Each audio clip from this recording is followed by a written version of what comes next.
तो चलिए बढ़ते हैं आज की कहानी की ओर। दोस्तों, मेरा नाम महिपाल है और इस घटना को सुनाने से पहले मैं आपको बता दूं कि आज इस घटना को घटे काफ़ी समय हो गया है, लेकिन इसकी तस्वीर आज भी मेरे दिल में किसी मूवी की तरह छपी हुई है। हुआ कुछ ऐसा था कि उन दिनों मैं अपने मामा के यहाँ पर गया हुआ था और काम में भी मन नहीं लगता था। मामा के यहाँ जाने का एक ही कारण था कि उस वक्त मैं किसी नई जॉब की तलाश में था, लेकिन मुझे कोई भी जॉब नहीं मिल रही थी। कई बार कोशिश की, लेकिन इसके बावजूद भी मुझे कोई जॉब ही नहीं मिली। ऊपर से मेरे दूसरे कामों में भी कोई मन नहीं लग रहा था, जिस वजह से मैं अब और भी ज़्यादा परेशान होने लगा था। लेकिन मेरे मामा ने मुझे ऑटो का काम बताया था और वो मुझे जल्दी से स्टार्ट करना था। उसके बाद मुझे पता चला कि गांव में मेरी दादी की तबीयत अचानक ही ख़राब हो गई है, इसलिए मुझे गांव के लिए निकलना होगा। मैं गांव जाना नहीं चाहता था, लेकिन मुझे अपने ननिहाल से गांव की तरफ निकलना पड़ा। वो क्या था कि मेरे गांव मेरे ननिहाल से काफ़ी ज़्यादा दूर था, तो मुझे जाने में काफ़ी ज़्यादा टाइम लगने वाला था। इसलिए मैं थोड़ी चिंता करते हुए अपने घर की तरफ निकल पड़ा। उस रात जब मैं बस स्टैंड पर पहुंचा तो तब तक शाम हो चुकी थी और शाम होते होते मैं काफ़ी ज़्यादा थक गया था, क्योंकि आज मैंने अपने मामा के घर पर थोड़ा काम करवाया था और उसी काम के चलते मैं पूरी तरह से थका हुआ था। फिर उसके बाद मैं जैसे ही बस स्टैंड पर पहुंचा तो मैंने देखा कि बस स्टैंड पर तो मेरे अलावा कोई था ही नहीं, और वो बस स्टैंड दिखने में ही काफ़ी ज़्यादा पुराना लग रहा था। वहाँ पर चारों तरफ सन्नाटा पसरा हुआ महसूस हो रहा था। उसके अलावा कुछ भी नज़र नहीं आ रहा था। काफ़ी देर तक तो मैं बस का इंतज़ार करता रहा। जिस तरह से मामा ने बताया था उसके मुताबिक तो बस आने ही वाली थी, लेकिन टाइम तो ऊपर चला जा रहा था। थोड़ी देर और इंतज़ार करने के बाद मुझे वहाँ पर किसी के हॉर्न की आवाज़ सुनाई दी, और उस हॉर्न की आवाज़ सुनकर मेरे कान खड़े हो गए। जब मैंने उस तरफ देखा तो मैंने पाया कि बस स्टैंड पर बस पहुँच चुकी थी। रंगीले कलर की वो बस दूर से काफ़ी ज़्यादा मस्त लग रही थी, लेकिन जैसे ही वो बस मेरे करीब आकर रुकी तो मैंने देखा कि बस के अंदर कोई भी नहीं था, यानी कि बस पूरी खाली पड़ी थी। बस के अंदर किसी भी सवारी को ना देखकर एक बार के लिए मेरा मन तो विचलित हुआ, लेकिन मैंने सोचा कि रात तो हो ही चुकी है और ऐसे में भला कौन सफ़र करता होगा। ऊपर से मेरा गांव तो यहाँ से बहुत ज़्यादा दूर है, तो रास्ते में कोई ना कोई मुसाफिर तो मिल ही जाएगा।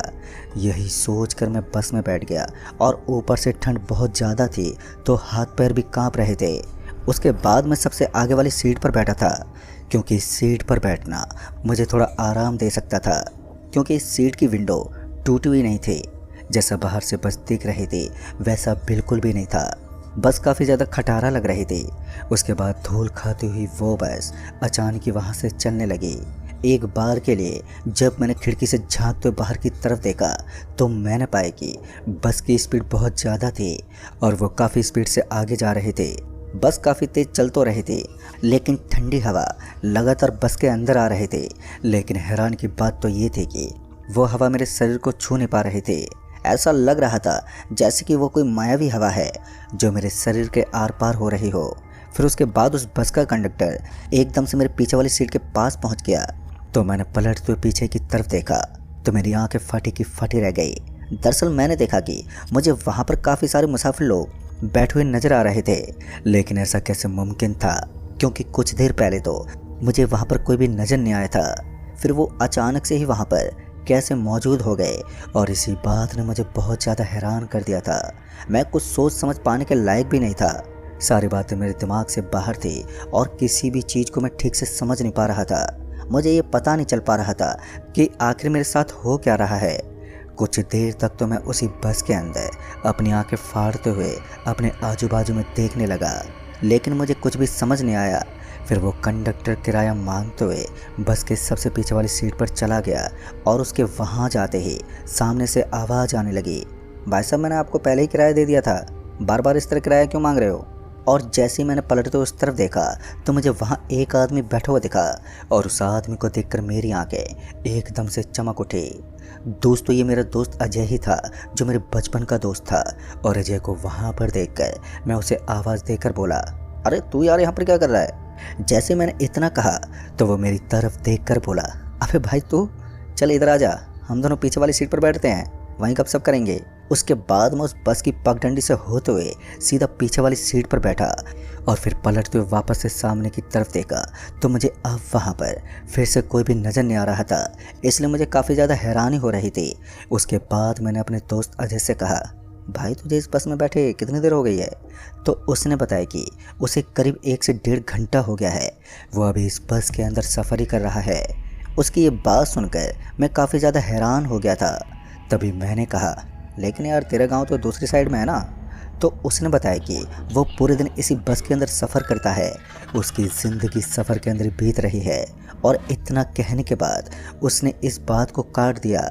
मुझे नहीं मालूम कि वो ऐसा क्यों बोल रहा था, लेकिन उसकी हर एक बात के अंदर एक अजीब सी गहराई छुपी हुई थी, जिसको जानने का मेरे अंदर एक अलग ही उतावलापन था। बार बार मैं उससे अजीब बातों के बारे में पूछता रहा, लेकिन उसने हर बार उन सब बातों को बहुत सावधानी के साथ काट दिया। मैं समझ गया था कि ये मुझसे कुछ छुपा रहा है। बस अभी कुछ दूर आगे चल ही रही थी कि एक स्टॉप आते ही बस को रुकना पड़ा। उस वक्त मुझे इस चीज़ के बारे में मालूम तो नहीं था कि आखिर बस को क्यों रोका गया है, लेकिन जब मैंने अपने बगल में बैठे हुए अजय से पूछा तो उसने बताया कि बस हर बार इस स्टॉप पर रुकती है और यहाँ पर कुछ यात्री उतरते हैं। लेकिन ताज्जुब की बात तो ये थी कि मुझे तो यहाँ पर कोई भी नज़र नहीं आ रहा था, फिर ये किसकी बात कर रहा है। एक पल के खातिर मैं अपने आजू बाजू में देखता रहा, लेकिन हैरानी तो इस बात की थी कि मुझे वहाँ से कोई भी यात्री नीचे उतरता हुआ नज़र नहीं आया। इस बात ने मुझे काफ़ी ज़्यादा हैरान कर दिया था।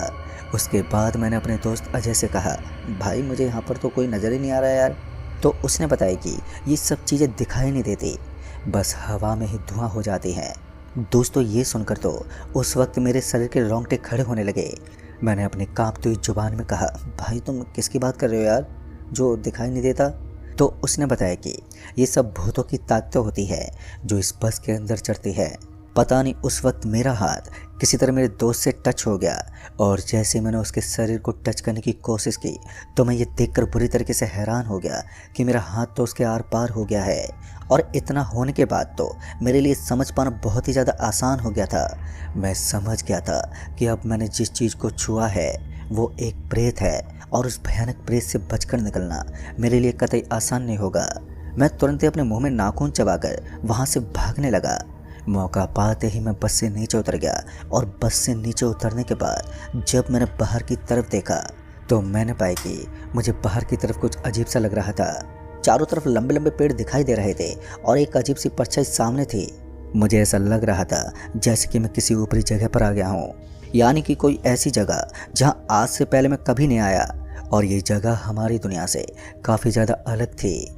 बस से नीचे उतरने के बाद मुझे सिर्फ यहाँ से भागने का सुझाव आया था। दिमाग में काफ़ी और भी चीज़ें थी जिन पर मैंने ध्यान नहीं दिया और धूम दबाकर मैं वहाँ से भागने लगा। कुछ दूर आगे जाने के बाद मुझे सड़क के किनारे एक लोहे का कंटेनर नज़र आया। सड़क के किनारे पड़े उस कंटेनर को देखकर मेरे मन में एक अजीब सा ख्याल आया। मुझे ऐसा लग रहा था जैसे कि उस कंटेनर के अंदर कुछ छुपाया गया है, लेकिन उस कंटेनर का दरवाज़ा खुला हुआ था। हालांकि मुझे ये बात तो समझ में नहीं आ रही थी कि सड़क के किनारे आखिर कंटेनर कौन रख सकता है, मगर जब मैंने अपने पीछे मुड़कर देखा तो मुझे वो बस अपनी ओर आती हुई नजर आने लगी। उस बस को अपनी तरफ आता हुआ देखकर मेरी सांसें ऊपर नीचे होने लगी। अब मुझे कुछ भी समझ में नहीं आ रहा था कि मैं क्या करूं। तभी मेरी नज़र उस बस के ड्राइवर पर पड़ी जो किसी आधे जानवर और इंसान की तरह लग रहा था। उसे देखने से ऐसा लग रहा था कि ना ही तो वो कोई इंसान है और ना ही वो किसी जानवर के रूप में है। वो इतना भद्दा और अजीब सा था जिसे देखने मात्र से अंदर डर फील हो रहा था। मैं 2 कदम पीछे सरक गया और उसके बाद मुझे अपने पीछे की तरफ एक पानी का नल दिखा। मौका पाते मैंने उस पानी के नल की तरफ भागना शुरू कर दिया और उसके बाद रोके नहीं रुका। मैं अपनी पूरी ताकत लगाकर उस पानी के नल के पास पहुंचा। जब तक मैं उस पानी के नल के पास गया तो मैंने देखा कि मुझे वहाँ पर पहले से लंबे लंबे कुछ कीड़े के आकार के नजर आ रहे थे। सच में वो जगह बहुत ही ज़्यादा अजीब थी। जहाँ हमारे पानी के नलों में मेंढक जैसी चीज़ें पाई जाती हैं, तो उनके नलों में एक अजीब से कीड़े पाए जाते थे जिनके पूरे के पूरे शरीर पर कुछ लाइन जैसा होता था। मैं इतना तो समझ गया था कि मैं जिस जगह पर आया हूँ ये कोई नॉर्मल जगह तो नहीं है, बल्कि प्रेतों की बस्ती है। सच में उस वक्त मुझे बहुत ही ज़्यादा डर लग रहा था। तभी मुझे किसी की आवाज़ आई और इस आवाज़ को सुनकर ऐसा लग रहा था कि ये कोई जानी पहचानी आवाज़ है। जैसे ही मैंने पीछे पलट कर देखा तो इस बार मैंने पाया कि ये तो मेरा दोस्त अजय ही था। अजय को अपने पीछे देखकर मैं और भी ज़्यादा घबरा गया और जब मैंने सड़क की तरफ देखा तो अब वो बस वहाँ से गुजर चुकी थी, लेकिन उस बस ने मुझे एक दूसरी दुनिया में छोड़ दिया था। अजय को अपने सामने देखकर मेरी जुबान लड़खड़ाने लगी और मैं कुछ बोल ही नहीं पाया। तभी अजय ने कहा, देखो मैं तुम्हें कोई नुकसान नहीं पहुंचाना चाहता, बस तुम्हें इस भयानक बस्ती से बाहर निकालने की कोशिश कर रहा था, लेकिन तुमने मेरी बात ही नहीं मानी। और अगर तुम मेरी हकीकत नहीं जानते तो सही सलामत उस बस से नीचे उतर जाते, लेकिन अब तुमने खुद अपने पैरों पर कुल्हाड़ी मार ली है। अब वो बस इस भूतिया बस्ती से बाहर निकल जाएगी, लेकिन तुम अब शायद हमेशा हमेशा के लिए इस भूतिया बस्ती के अंदर ही रह जाओगे। अपने ही दोस्त अजय के मुंह से इन आवाज़ों को सुनकर मैं और भी ज़्यादा घबराने लगा था। तभी अजय ने कहा, देखो मैं तुम्हें जो कहता हूँ ना, तुम्हें वही करना है। अगर तुमने इसके अलावा कुछ और करने की कोशिश की तो फिर तुम्हारी जान खतरे में पड़ जाएगी और तुम कभी भी इस दुनिया से बाहर नहीं निकल पाओगे। और हाँ, यहाँ के भूतिया लोग तुम्हें अपना खाना बनाकर अपनी बस्ती में शामिल कर देंगे और तुम भी एक रूह के रूप में भटकने लग जाओगे। फिर उसके बाद मैंने अपने दोस्त अजय को उन बातों के बारे में पूछना शुरू कर दिया जो मेरे दिमाग में कन्फ्यूज के तौर पर बनी हुई थी। मैंने अजय से पूछा कि पर ये तुम्हारी हालत कैसे हुई, लेकिन इस बार अजय ने मुझे सब बताने से इनकार कर दिया था। उसने बताया कि ये एक गुप्त रहस्य है और तुम्हारी ज़िंदगी बचाने के बाद वो खुद पे खुद ही तुम्हारे सामने इस कहानी को प्रस्तुत कर देगा, लेकिन अगर उसने बता भी दिया तो फिर तुम्हारा बचना यहाँ से बहुत ही ज़्यादा मुश्किल हो जाएगा। तभी मैंने सोचा कि अजय की बात मान लेता हूँ, क्या पता ये सच बोल रहा हो। हालांकि मुझे अभी भी विश्वास नहीं हो रहा था कि अजय अब हमारी दुनिया में नहीं है, या फिर यूँ कहें कि वो मर चुका है। जब उसके बाद मेरे दोस्त अजय ने कहा कि देखो जितनी जल्दी हो सके तुम यहाँ से निकल जाओ, अब यहाँ पर तुम्हारा रुकना ठीक नहीं होगा। तुम एक काम करो, तुम सड़क पर चलते हो यहाँ से आगे चले जाओ। जैसे ही थोड़ा आगे जाओगे तो तुम्हें सामने की तरफ एक गहरा कुआं नजर आएगा। तुम्हें उसके अंदर नहीं देखना है, लेकिन उसके बगल में पड़ी हुई पत्थर के पुतले के पास खड़े हो जाना है, क्योंकि वहाँ से पुतलों की डिलीवरी होती है। दोस्तों ये सब बातें काफ़ी अजीब थी, लेकिन जैसा मेरे दोस्त ने कहा था मुझे वैसा ही करना था, क्योंकि अगर मैंने उसकी बात नहीं मानी तो फिर मेरे साथ कुछ भी हो सकता था। उसके बाद मानते हुए मैंने कहा, ठीक है भाई मैं चलता हूँ। फिर अजय भी मेरे साथ साथ ही चलने लगा, लेकिन वो मुझे दिखाई नहीं दे रहा था और समय रहते ही वो मेरी मदद भी करेगा। मुझे काफ़ी खुशी थी कि मेरा दोस्त अभी भी मेरे साथ ही है। फिर उसके बाद मैं सड़क पर चलता हुआ उस तरफ चलने लगा जिस तरफ उसने मुझे जाने को कहा था। वहाँ से थोड़ी दूर और कदम पटकते हुए जब मैं एक जगह पर पहुँचा तो मैंने देखा कि मुझे वहाँ पर एक कुआं नज़र आ रहा था और उस कुएं के पास एक बोर्ड भी लगा हुआ था। उस बोर्ड को देखकर मुझे काफ़ी ज़्यादा खुशी भी हुई कि फाइनली मैं उस जगह पर आ गया हूँ और अब बस मुझे इंतज़ार था तो फिर आगे होने वाले उस काम के बारे में जो मुझे करना था। लेकिन अब मेरा दोस्त मुझे अपने आजू बाजू में कहीं भी महसूस नहीं हो रहा था। मुझे कुछ भी समझ में नहीं आ रहा था कि अब मैं करूँ तो करूँ क्या। तभी मेरे कान में आवाज़ आई, इन पुतलों के बीच में छुप जाओ, याद रहे किसी भी पुतले को नुकसान नहीं होना चाहिए। अगर तुमने नुकसान कर दिया तो फिर बड़ी गड़बड़ हो जाएगी। उसके बाद मैं बड़ी बड़ी पुतलियों के बीच में जाकर बैठ गया और फिर मेरे कान में फिर से एक आवाज़ आई, अब एक ट्रक यहाँ पर पहुँचेगी, उसी ट्रक का सहारा लेकर तुम इस दुनिया से बाहर निकल जाओगे। पर तुम्हें याद रखना है, तुम्हें जब ये ट्रक एक आग से जलने वाली ज्वाला के पास पहुँचे तो उसी के अंदर कूद जाना है और गलती से भी घबराना मत, क्योंकि वो आग तुम्हें कोई भी नुकसान नहीं देगी। और उस ट्रक के अंदर सफ़र करना इतना आसान नहीं होगा, तुम्हें काफ़ी चीज़ों से सावधानी रखनी है और इन चीज़ों का ध्यान रखना है कि कहीं ट्रक ड्राइवर ट्रक को ना रोक दे। अगर उसने ट्रक को रोक लिया तो तुम्हें हिलना डुलना नहीं है और किसी पत्थर की मूर्ति की तरह ही तुम्हें चुपचाप ट्रक के पीछे वाले हिस्से में बैठे रहना है। तुम्हारे सामने बहुत ज़्यादा मुसीबतें आएंगी, लेकिन अगर तुमने इन सारी मुसीबतों को पार कर लिया तो तुम्हें तुम्हारी ज़िंदगी वापस मिल जाएगी और ये तुम्हारे लिए एक आखिरी मौका होगा। अजय की बात सुनने के बाद मैं अजय के इतिहास की कहानी में जानना चाहता था। तभी उसने मेरे हाथ में एक कागज़ का पन्ना थमा दिया और कहा कि इसको अपनी जेब में डाल लो और इसको अपनी दुनिया में जाने के बाद आराम से पढ़ लेना। जो भी हकीकत होगी वो तुम्हारे सामने मौजूद होगी। अजय की बात सुनकर मुझे थोड़ा ठीक तो महसूस हुआ, लेकिन अब मुझे उस पुतलियों के ट्रक के आने का इंतज़ार था कि वो कब यहाँ पर पहुँचे। और फिर थोड़ी सी देर इंतज़ार करने के बाद एक ट्रक अचानक ही वहाँ पर आकर रुक गई और उस ट्रक के रुकते ही मैंने धीरे धीरे उसकी तरफ कदम बढ़ाने शुरू कर दिए। उसके बाद जैसे ही मैं ट्रक के पीछे वाले हिस्से में पहुँचा तो ट्रक के अंदर जाते ही मैंने देखा कि उन पुतलियों के नीचे के हिस्से से अब ब्लड निकलता जा रहा था और ये देखकर मेरा पूरा का पूरा शरीर डर के मारे कांपने लगा था। उस वक्त मैं पूरी तरह से घबरा चुका था। मुझे कुछ भी समझ में नहीं आ रहा था, लेकिन किसी तरह मैंने अपने आप को संभाला और जैसा कि मेरे दोस्त अजय ने बताया था, मैंने बिल्कुल वैसा ही किया। मैं शांति बनाए हुए चुपचाप वहीं पर बैठा रहा और सही वक्त का इंतज़ार करने लगा। ट्रक ड्राइवर ने ट्रक को स्पीड से आगे चलाना शुरू कर दिया था। हैरान की बात तो ये थी कि एक तो उस जगह पर मुझे एक भी गड्ढा नहीं लग रहा था और ऊपर से उन पुतलियों की दशा भी चेंज नहीं हो रही थी। अब मुझे नहीं पता कि ऐसा क्यों हो रहा था, लेकिन एक बात तो पूरी तरीके से कंफर्म थी कि ये ट्रक सच में मायावी है।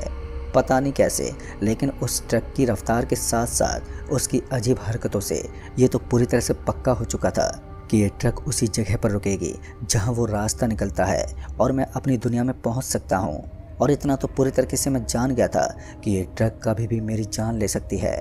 जिस तरह से इसकी रफ्तार में बढ़ोतरी हो रही थी, मैं अपने कलेजे को और भी तेज़ रफ्तार से बढ़ता हुआ सुन सकता था, लेकिन मैं कुछ कर नहीं सकता था। और तभी अचानक ही ट्रक की रफ्तार में कमी देखने को मिली और इसी बीच में खड़ा हो गया। खड़ा होकर मैं ट्रक के पीछे वाले दरवाजे से लटक गया।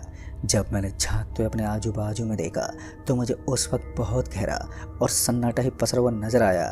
उसके अलावा अभी तक मुझे वो चीज़ नज़र नहीं आई थी जो अजय ने बताई थी, लेकिन मुझे ये भी बताया गया था कि वो यहाँ से काफ़ी दूर है और उसके आते ही तुम्हें कूद जाना है। लेकिन ट्रक से कूदते समय तुम्हें इस बात का भी ध्यान रखना होगा कि तुम जिस जगह पर कूद रहे हो उससे पहले तुम्हें बहुत ही गहरी ठंड का एहसास होना चाहिए।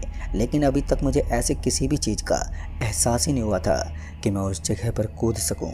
फिर काफ़ी देर तक तो मेरे दिमाग में और भी चीज़ों ने भी जगह बना रखी थी, लेकिन मैं समझ ही नहीं पा रहा था कि आखिर वो जगह कौन सी होगी जहाँ पर मुझे नीचे कूदना है। अभी भी मैं बस के बाहर वाले दरवाजे से लटका हुआ था, तभी ट्रक एकदम से रुक गई और ट्रक इतनी जल्दी रुकी थी कि मैं कुछ समझ ही नहीं पाया और मैं धड़ाम से ट्रक के अंदर गिर पड़ा। अंदर गिरने की वजह से कुछ पुतलियाँ एक दूसरे से टकरा गईं और इधर उधर गिरने लगी। वो सभी पुतलियाँ अब एक साथ इधर उधर गिर रही थी, तो मुझे समझ में नहीं आ रहा था कि अब क्या करूं। तभी कोई भागता हुआ अचानक उस ट्रक के पीछे पहुंचा और उसके कदमों की आहट तो आई थी, लेकिन मैं उसके पूरे शरीर को देख नहीं पाया, इसलिए इस चीज़ ने मुझे थोड़ा हैरान कर दिया था। लेकिन मैं उन पुतलों के साइड में छुपा हुआ था तो मैं किसी को नज़र नहीं आ रहा था। इतने में ट्रक की सारी पुतलियाँ फिर से वापस अपने आप ही ठीक होने लगी और वो पहले जिस स्थान पर थी उसी जगह पर आकर स्थित हो गईं। लेकिन एक अच्छी बात तो ये थी कि उस चीज़ ने मुझे नहीं देखा था जिसने ये सब किया था। फिर एक बार उस ट्रक का आगे बढ़ना शुरू हो गया और उसके साथ ही मेरे दिल की धड़कन भी अब तेज़ होने लगी। कुछ दूर आगे जाने के बाद मुझे अपने शरीर में बहुत ही ज़्यादा ठंड का एहसास होने लगा। अब ठंड के मारे मेरे दांत आपस में टकराने लगे थे और ठंड लगातार इस कदर बढ़ गई थी कि मेरी जुबान भी लड़खड़ाने लगी थी।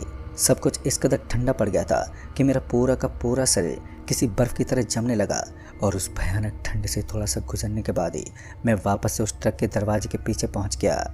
और जैसे ही मैंने नीचे की तरफ देखा तो मैंने पाया कि मुझे वहाँ पर आग की एक खाई नज़र आ रही थी और वो खाई दिखने में इतनी ज़्यादा गहरी थी कि उसे देखकर मुझे चक्कर आने लगे।